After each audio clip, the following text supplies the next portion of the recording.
him. I felt as though, how do I make you understand? He was a good boy. We all say that. All parents say, my baby was a good boy. And we believe that with the bottom of our heart. But I have proof. I have 800 people that came to his funeral. I had over 90 cars follow me to the cemetery. I have so many thank yous and so many letters and so much support. And I also wrote something because I couldn't decide if I wanted to speak just from my heart or from thought first. If you don't mind, oblige me, please.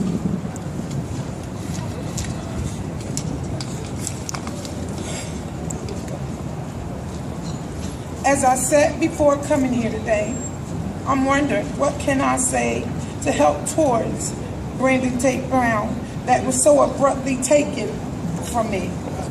I didn't know whether to speak. I didn't know whether to speak or just to write down my thoughts and feelings. So I came up with this.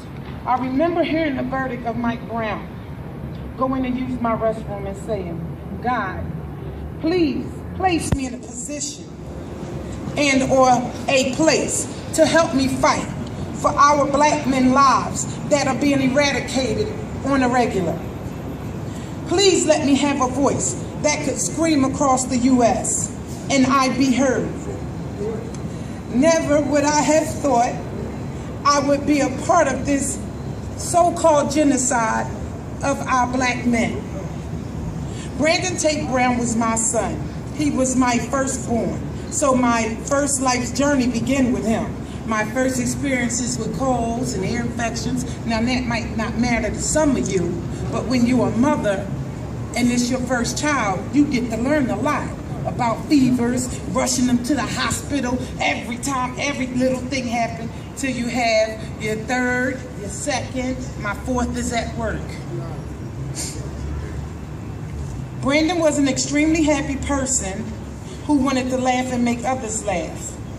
His heart was huge. If you saw his Facebook, you would see the real Brandon. Brandon took the ALS challenge with the ice water, and the last sentence of his pledge was, oh, and I want to stop police brutality. You can see it yourself today if you go to his page. I am here humbly asking and fighting just for that. New laws need to be enforced to stop these officers from shooting to kill. How about a proper protocol or disabling without killing them? You trained, you know that it can land somewhere else. It does not have to be in the front or the back of the head like my son was gunned down. That was not necessary. There's no justification. There's no such thing as justifiable homicide when a man's back is to you in Pennsylvania and there's no gun in your hand. There is no justification for that. Now, I must also back up the fact that I am tired of watching our men get killed, and unfortunately, Commissioner Ramsey is the one who has to speak for his police officers. It is cold, empty, and calculated. And I don't like the fact that I see no grief for the people's loved ones that are now gone because the police said I had to. I felt threatened. That's not enough for me. That's not enough for Mike Brown mother. That's not enough for Trayvon Martin mother. That's not enough for Eric Garner's mother. That's not enough for an 18-year-old girl that I just read in my Facebook page lives in Bessemer. I don't even know where this place is. She went to jail after leaving a party for disorderly conduct. And they tell the mother the next morning she did. And she was choked to death. When is it okay to kill because someone annoys you? When is it okay to kill because you punched him and he tried to snatch away or with his own humane senses defend himself? Blockhead. What does the person do? Do you just stand there? Oh no, we not God. We don't turn the other cheek as much as we would like to. I wish I could. I wish I could. Commissioner Ramsey, I'm calling on you because Obama called on you and said you were the best. I need you to stop these justifiable, unjustifiable lynchings of our black men. Period. across Pennsylvania, Ferguson, from Alabama to back on up to the other side to Maine. I don't care. I'm calling on you. I'm calling you out. I'm calling you out to make it right. We need our police to protect and serve, not to be allowed to say they feel threatened, so they had to. Then go home, have dinner with their family, have pillow talk with their wives, call it a night, and sleep well. Well, I have not slept yet, and that's fair, but all lives matter, they say. All lives, they say, matter. Mayor Nutter and Commissioner Ramsey, in my opinion, has neglected and abused their power and forgot about the part of their job that include race and equality. I am embarrassed with them that they have no shame for the bleeding blue, but none for the bleeding red, which is every race. Please help me demand justice for Brandon Tate Brown. So many say, we say, it's all about the race. Why you gotta say it's race? But the bottom line is, what color is Mike Brown? What color is Oscar Grant? What color is Tamar Rice? What color are they? What about the troopers that were killed?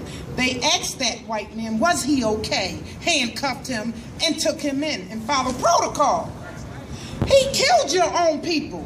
Brandon didn't. You allegedly said his lights were not on. He shouldn't have had to die that way. Nobody else should have to die that way. No mother, no father should have to bury their children to such violence. And when it comes this way, this grieving, I need somebody to tell me, when is it going to lighten up? Because I'm doing everything in my power not to stand here and scream and snot and cry all over all of y'all. I'm in pain while they justify what they do. And they call it protection. No, it is not. I want to tell you one little thing about Brandon. Brandon, at the age of 18 years old, because you've read different stories, you've heard my son has done this and has done that.